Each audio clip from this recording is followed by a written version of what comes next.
Now, Connecticut resident John Jones has been writing fiction stories for more than 30 years, but it wasn't until recently that he decided to actually publish his first book, Captain Jack for President. It is the story of an ordinary man with an extraordinary dream to run for the nation's highest office, and a chance for readers to examine the moral barometer of our nation today and their own moral standards. This is where it starts getting interesting right off the bat, though. Yeah. John Jones on the right, his son Pete on the left there to talk about the book and how it was a labor of love for both of you guys, and it must have been a lot of fun working together in this sense. Yes. Now, before we talk about the main character, Jack Harper, he's a Maine fishing captain, but tell us what spurred you on to finally publish.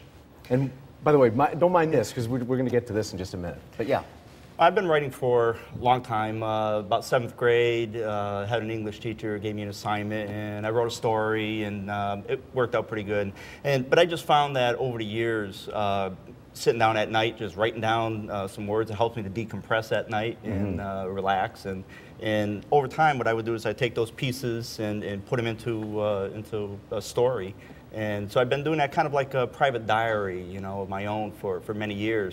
And but Pete was in the U.S. Air Force, served down in when he was in Lackland Air Force base in Texas. Yep. Yeah, they go through boot camp, and you get that infamous first call from boot camp. It's like, Dad, why did I do this? You know, and so send help. Send help. So since my stories, writing them helped me to decompress. You know, sometimes I took a bunch of pages from one of the stories and sent it to him, and he read it and said, gee, that was odd, so, you know, so why don't you try to publish that? And this book here is actually not the one that I had sent him the clips from.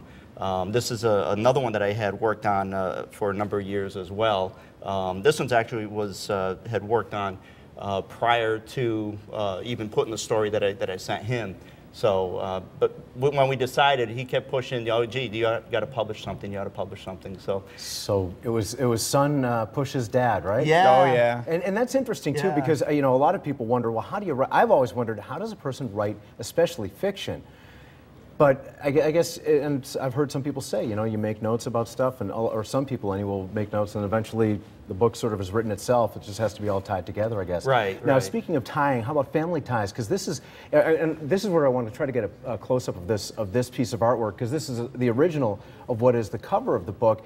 And Pete, you did this. Yes, so sir. this is a collaborative work between the two of you. Oh, yes. Yes, of course.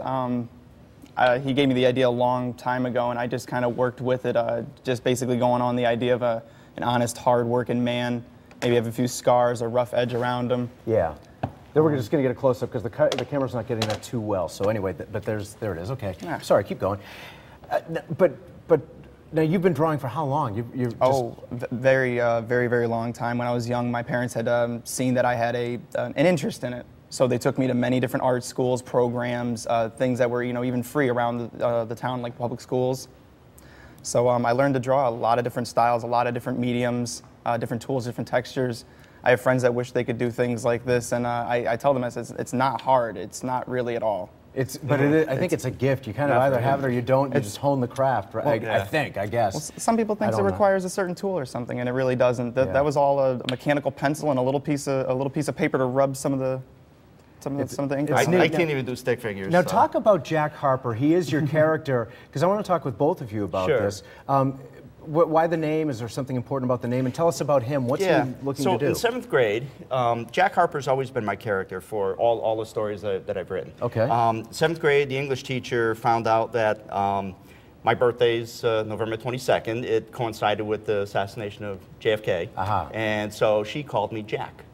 And she's the only one who's ever called me Jack. Okay. And since but your name's John, so it's John. It works. Yeah. And Jack had to be a fishing captain in this one because well, my middle name is Paul, so John Paul Jones. I had to have a fishing captain in there. Not only that, but fishing captains they tend to be resilient. They can put up with disappointment. You know, you go out fishing all day and catch nothing. You know, they go back the second day and go do it again anyway. So why does he run for president? And talk about that. Sure. Connection.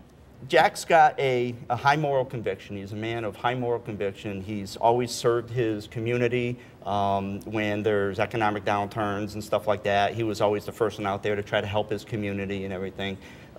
just high ethical standards, and he was for the people, to help the people. That's what he did. But he always did it quietly, kind of on the side, you know, never wanted to be a showboater or anything like that. And so his community were watching the political commentaries and everything that was going on just prior to an election year, and they were just bantering about saying, hey, what would it be like if we had a president like Captain Jack? And so how does he compare then, or contrast, with the politicians and the elected leaders of today?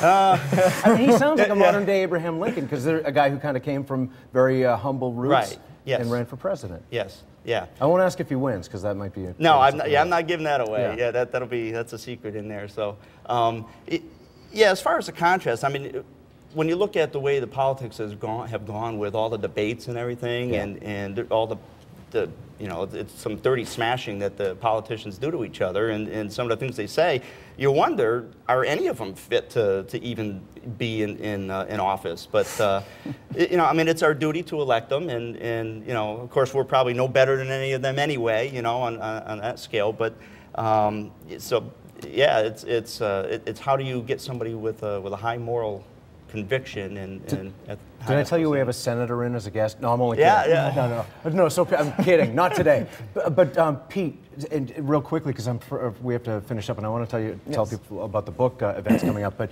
you envisioned him, and you created the physical aspects of him. And so, what were you thinking? In my head, just a very strong-boned, like someone who hold their head up a little high, that could think clearly about a situation, just perceive things without a sign of greed. You know, just a hint of greed in the back, just something that is more honest and upfront. So I chose to have him popping up out of the American flag with like the fisherman, the pole here on the side. You can't really see it on this, but on the actual picture you can see. We have it up on the screen there. Oh, there we go. You can see the flag coming around, being held up by the fishing pole, just to show that his roots. He's truly an American that wanted to grow up and have just a, just honest. Fantastic stuff. Well, if I can judge a book by a cover, I think it's going to be a great book. Thank you guys both for coming in. Thank you. Two quick book events to tell you about. I'll say this real fast so you can look it up on our website if you missed this. But one in Waterbury coming up this month, the others in Cheshire. We're going to put that on the screen now.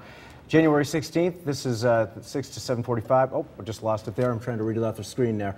Silas Bronson Library in Waterbury. And then on the 24th, and that is, let's see, at the Funky Monkey Cafe and Gallery. Does that sound right, guys? That's in Cheshire. Funky Monkey in Cheshire, But all that information's on our website, so you can always go to WTNH.com and just find that information. Guys, thanks so much for coming in. Thank you so much.